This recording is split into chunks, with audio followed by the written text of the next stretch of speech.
میرا جینا میرا مرنا الہی تیری خاطر ہو. بسم اللہ الرحمن الرحیم. الحمد للہ وکفا وسلام علی عباده الذین اصطفى. اما بعد، اعوذ باللہ من الشیطان الرجیم. بسم اللہ الرحمن الرحیم. قل يا عبادي الذين أسرفوا على أنفسهم لا تقنطوا من رحمة الله إن الله يغفر الذنوب جميعا إنه هو الغفور الرحيم. وقال رسول الله صلى الله عليه وسلم: كل الناس يغدو كل الناس يغدو فبايع نفسه فمعتقه أو موبقه. صدق اللہ العظیم وصدق رسولہ النبی الکریم. اللہم صل علی سیدنا محمد وعلی آل سیدنا محمد وبارک وسلم. محترم بھائیوں اور بزرگوں، دسمبر کا مہینہ ختم ہونے کے قریب ہے. آج 29 تاریخ ہے 2023. سال تو بدلتے رہتے ہیں، اپنے آپ کو بدلنے کی ضرورت ہے. اور اسلامی مہینہ چھٹا چل رہا ہے. اس کی کتنی تاریخ ہے؟ اس کی 15 تاریخ ہے. 1445 ہجری. جس طریقے سے شمسی کیلنڈر کا ہم اہتمام کرتے ہیں، اس کو یاد رکھتے ہیں، تاریخوں کو، مہینوں کو، دنوں کو، اسی طریقے سے اسلامی مہینہ، ہجری سال اور ماہ بھی یاد رکھنا ضروری ہے. فرض کفایہ ہے. اگر سب لوگ ہی چھوڑ دیں، سب گنہگار ہوں گے، لیکن امت میں اگر کچھ لوگ اس کا اہتمام کر رہے ہیں تو سب کی طرف سے فریضہ ادا ہو جائے گا. یعنی ہجری سال کو یاد رکھنا، تاریخ کو یاد رکھنا، یہ امت پر فرض کفایہ ہے. کیونکہ شریعت کے بہت سارے احکام اسلامی مہینوں اور ان کی تاریخوں سے وابستہ ہیں. 10 محرم کے مہینے کی 10ویں تاریخ کو ہی مانا جائے، 10ویں تاریخ کو ہی مانیں گے. اسی طریقے سے عید الفطر شوال کی 1 تاریخ کو ہی آپ عید الفطر جو ہے منا سکتے ہیں. قربانی 10ویں ذی الحجہ کو ہی صحیح ہوگی. حج اس کے مہینے ہیں جو شوال، ذی قعدہ، ذی الحجہ ہیں. رمضان المبارک وہ ایک مہینہ ہے، ہر وقت رمضان نہیں ہو سکتا ہے، اس کا ایک خاص مہینہ ہے، اسی میں ہی وہ روزے فرض ہیں، اس کے آنے پر فرض ہیں اور جانے پر پھر فرض نہیں ہیں. نماز جمعہ دن یہ اللہ تعالیٰ نے طے فرمائے ہیں. ان الصلاۃ کانت علی المؤمنین کتابا موقوتا، کہ بے شک نماز مومنین پر اس کے وقت پر فرض ہے. ہر وقت آپ نہیں پڑھ سکتے ہیں. فجر کا ایک وقت ہے، ظہر کا ایک وقت ہے، جمعہ کا ایک وقت ہے. وقت گزر جائے آپ نماز پڑھیں گے، وہ قضا کہلائے گی. اور بلا سخت مجبوری کے اگر آپ نے نماز چھوڑ دی تو گنہگار بھی ہوں گے. سمجھ میں آئی بات؟ تو شریعت نے اور اسلام نے اور رب العالمین نے وقت کی کتنی اہمیت بیان فرمائی ہے. قرآن میں جگہ جگہ وقت کا ذکر، وقت کی قسم. سمجھ میں آئی بات؟ اور حدیث شریف میں بھی نبی اکرم صلی اللہ علیہ وسلم نے جو اسلامی احکام بیان فرمائے ہیں وہ وقت کے ساتھ اس کا تعلق ہے. عدت کا مسئلہ ہے، قرآن نے اور حدیث نے عورت کی عدت کتنے دن ہوگی، کیسی ہوگی، وہ سب بیان کیا ہے. سمجھ میں آئی بات؟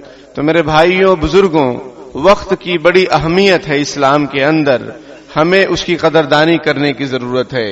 یہ سال تو آتے جاتے رہیں گے، لوگ بھی پیدا ہوں گے، انتقال کر جائیں گے، لوگ بھی آتے جاتے رہیں گے. سمجھ میں آئی بات؟ وہ خواجہ عزیز الحسن مجذوب رحمۃ اللہ علیہ فرماتے ہیں: ہوئے نامور بے نشاں کیسے کیسے، زمیں کھا گئی نوجواں کیسے کیسے. سمجھ میں آئی بات؟ جگہ جی لگانے کی دنیا نہیں ہے، یہ عبرت کی جا ہے، تماشا نہیں ہے. یہ عبرت کی جگہ ہے، یہ امتحان کی جگہ ہے. یہ تماشا کھیل کود کا میدان نہیں ہے جس کو ہم نے سمجھ لیا ہے. وَمَا هَٰذِهِ الْحَيَاةُ الدُّنْيَا إِلَّا لَهْوٌ وَلَعِبٌ، یہ دنیاوی زندگی کیا ہے؟ ایک کھیل اور تماشا ہے. وَإِنَّ الدَّارَ الْآخِرَةَ لَهِيَ الْحَيَوَانُ، آخرت کا جو عالم ہے، آخرت کو جو زندگی ہے اور آخرت آخرت کے جو معاملات ہیں وہ ہمیشہ ہمیشہ رہنے والے ہیں. لو کانوا یعلمون، کاش لوگ سمجھیں. ہم نے دنیاوی زندگی کی چمک دھمک کو، کھیل کود کو ہی اپنا مقصد زندگی سمجھ لیا ہے. یہ ہمارے لیے دھوکے کا سامان ہے. ہم جتنا جلدی اس دھوکے سے نکل جائیں گے اتنا کامیاب ہوں گے، اور جتنا اس میں پڑے رہیں گے ناکامی ہمارا مقدر ہو سکتی ہے. شریعت اسلامیہ کھیل کود سے منع نہیں کرتی ہے، لیکن ہر وہ کام جو اللہ کے حدود، قیود، فرائض، واجبات کے لیے خلل انداز ہو وہ ناجائز اور حرام ہو جاتا ہے، چاہے وہ دینی جلسے ہی کیوں نہ ہو. اب اس سے بڑھ کر کیا مثال دیں؟ آپ لوگ عقل مند ہیں، قیاس کر لیں، سمجھ لیں کہ اگر دینی جلسے بھی شریعت کے حدود اور قیود کے لیے مانے ہیں، یعنی نماز کی پابندی نہیں ہو پا رہی ہے، اس کے اندر نماز چھوٹ رہی ہے، تو ایسے جلسے کسی کام کے نہیں. لیکن دین کے جو جلسے ہوتے ہیں اس میں نمازوں کا اہتمام ہوتا ہے، اس میں نمازوں پر بیان ہوتا ہے، اس میں نمازوں کا پیام ہوتا ہے، سمجھایا جاتا ہے لوگوں کو. شاید ہی خدا نخواستہ کوئی ایسا پروگرام آپ کو ملے جس میں نماز کی طرف کوئی توجہ نہ ہو، لیکن ہمارے سارے پروگرام کا کیا عالم ہے، اور ہم نے کیا بنا رکھا ہے اپنے مقصد زندگی کو، اور ہماری 24 گھنٹے کیسے گزر رہی ہے. یہ سال نو ہمیں سبق دے رہا ہے کہ جیسے میں گزر گیا، اے حضرت انسان تو بھی گزر جائے گا. کل نفس ذائقۃ الموت، ہر نفس کو موت کا مزہ چکھنا ہے. کل من علیہا فان، ہر ایک کو فنا کے گھاٹ اترنا ہے. وَيَبْقَى وَجْهُ رَبِّكَ ذُو الْجَلَالِ وَالْإِكْرَامِ، رب العالمین کی ذات باقی رہے گی. سب فانی ہیں، لیکن فانی ہونے کا یہ مطلب نہیں ہے کہ فنا ہو گئے معاملہ ختم ہو گیا. فنا ہونے کے بعد ایک بقا ہے جس کو کوئی فنا نہیں ہے، اور وہ عالم آخرت ہے، اور وہ حساب و کتاب کا دن ہے. سورہ فاتحہ پڑھ لیجئے، پوری زندگی سمجھ میں آ جائے گی کہ ہمیں زندگی کیسے گزارنا ہے. سورہ فاتحہ متن ہے اور پورا قرآن اس کی تشریح ہے. مالک یوم الدین، روز جزا کا مالک ہے اللہ. بے شک وہ رحمان ہے، وہ رحیم ہے، لیکن غلطی میں مت آ جانا، دھوکے میں مت آ جانا، دھوکے میں مت پڑ جانا کہ اللہ تعالیٰ تو غفور الرحیم ہے. یہاں آرام سے بیتتی ہے، عاقبت کی خبر خدا جانے. یہاں تو بیتنے والی بیت جائے گی، عاقبت کی خبر خدا جانے نہیں، آپ کو جاننا پڑے گا. اور اللہ تعالیٰ آپ کو جنوائیں گے، آپ کو بتلائیں گے کہ تم نے کیا کیا. حضرت انسان سے پوچھا جائے گا تم نے یہ کیا، وہ کہے گا نہیں میں نے ایسا نہیں کیا. جیسے کبھی کسی بچے کو پکڑو، استاد کسی بچے کو پکڑتا ہے، تو نے ایسا کیا، آپ نے ایسا کیا، تو وہ کہتا ہے کہ نہیں استاد جی میں نے ایسا نہیں کیا. لیکن پھر وہ کیمرہ دکھاتے ہیں کہ دیکھو یہ کیمرے میں اوپر والا جھوٹ نہیں بولتا ہے. سمجھ میں آئی بات؟ یہ کیمرہ جھوٹ نہیں بول رہا ہے. تو اللہ تعالیٰ بھی سچے ہیں، جھوٹ کا کوئی تصور ہی نہیں ہے وہاں پر. سمجھ میں آئی بات؟ تو اللہ تعالیٰ کے سوال پر بھی یہ حضرت انسان مکر جائے گا. تو اللہ تعالیٰ فرمائیں گے الیوم نختم علی افواہہم وتکلمنا ایدیہم وتشہد ارجلہم بما کانوا یکسبون. آج ہم تمہارے منہ پر مہر لگا دیتے ہیں، تمہارے ہاتھ بات کریں گے ہم سے. یہ ہاتھ بتائیں گے کہ انہوں نے کیا کیا کیا ہے، انہوں نے کتنا ظلم ستم کیا ہے اپنے ہاتھوں سے. سمجھ میں آئی بات؟ اور کیا کیا جو ہے اس سے مسائل انہوں نے پیدا کیے ہیں ان ہاتھوں سے.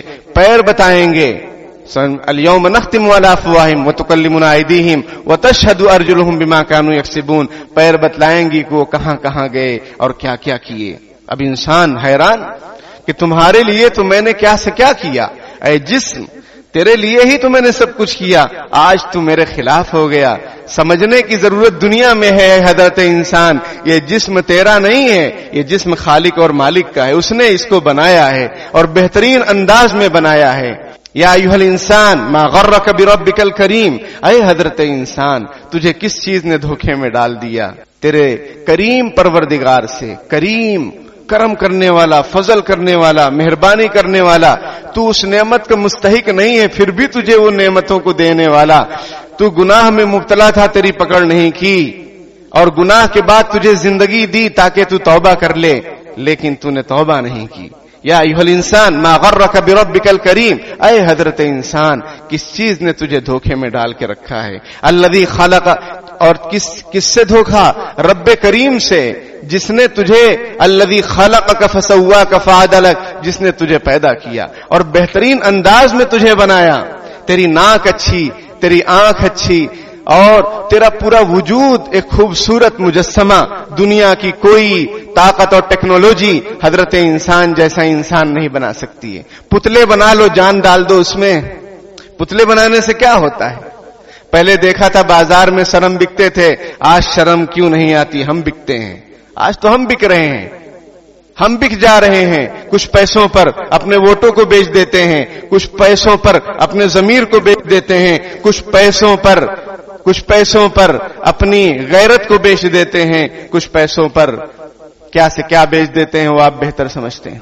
رسول اللہ صلی اللہ علیہ وسلم فرماتے ہیں کل الناس یغدو فبائع نفسہ.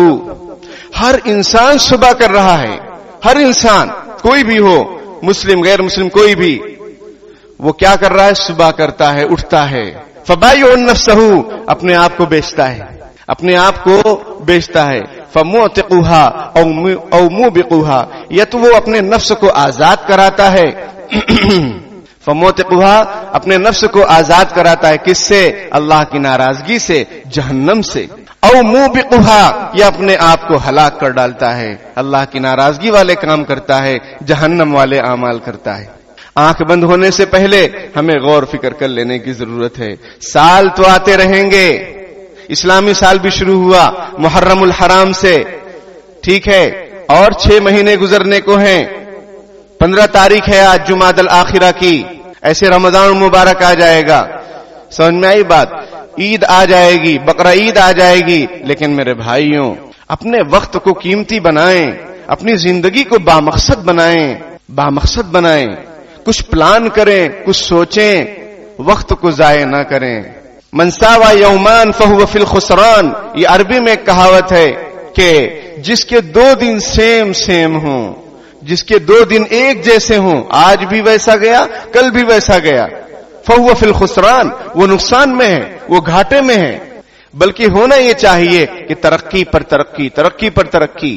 آج ہم نے 100 مرتبہ درود شریف پڑھے، کل 150 مرتبہ درود شریف پڑھیں یا 120 مرتبہ پڑھیں اس ہستی کے نام جو ہمیں کام آنے والی ہے اور جن کی دعاؤں سے کام چل رہا ہے. سمجھ میں آئی بات؟ جن کی دعاؤں سے کام چل رہا ہے، جن کے طریقوں سے ہم سرخرو ہو رہے ہیں، عزت حاصل کر رہے ہیں اور باوقار شخص معاشرے میں سمجھے جا رہے ہیں، اور دنیا میں حکمرانی ہم نے کی انہی کے نقش قدم پر چل کر. وہی کام آنے والے ہیں، آگے چل کر بھی وہی سفارش کرنے والے ہیں. آپ صلی اللہ علیہ وسلم نے ارشاد فرمایا قیامت کے دن مجھ سے سب سے زیادہ قریب وہ ہوگا، ان اول الناس بی یوم القیامہ اکثرهم صلاۃ علی، کہ جو مجھ پر او کما قال علیہ الصلوۃ والسلام، جو مجھ پر کثرت سے درود شریف پڑھے گا وہ قیامت کے دن مجھ سے بہت قریب ہوگا. میرے بھائیوں، ہم نے اپنا ہیرو کس کو سمجھ لیا؟ ایسے لوگوں کو جو ہماری نسلوں کو تباہ کرنے پر تلے ہوئے ہیں، ایسے لوگوں کو جو ہمارے ایمان پر ڈاکہ ڈالنے کے پیچھے پڑے ہوئے ہیں، ایسی تنظیموں کو اور ایسے لوگوں کو جو ہماری عورتوں کو اور بچیوں کو بے حیا بنانے کے لیے تلے ہوئے ہیں. یاد رکھیے، اچھی طریقے سے یاد رکھیے، اور بار بار یہ بات اس منبر سے دہرائی گئی ہے، آئندہ بھی انشاءاللہ دہرائی جاتی رہے گی. بس میں اس کو اپنے یعنی علامہ اقبال رحمۃ اللہ علیہ کے شعر کے انداز میں پیش کرتا ہوں. جلال بادشاہی ہو یا جمہوری تماشا ہو، جلال بادشاہی ہو یا جمہوری تماشا ہو، جدا ہو دین سیاست سے تو رہ جاتی ہے چنگیزی. دین کو اگر ہم کسی بھی شعبے سے اگر جدا کریں گے، سوائے چنگیزی کے، سوائے بربادی کے کچھ بھی ہاتھ آنے والا نہیں ہے.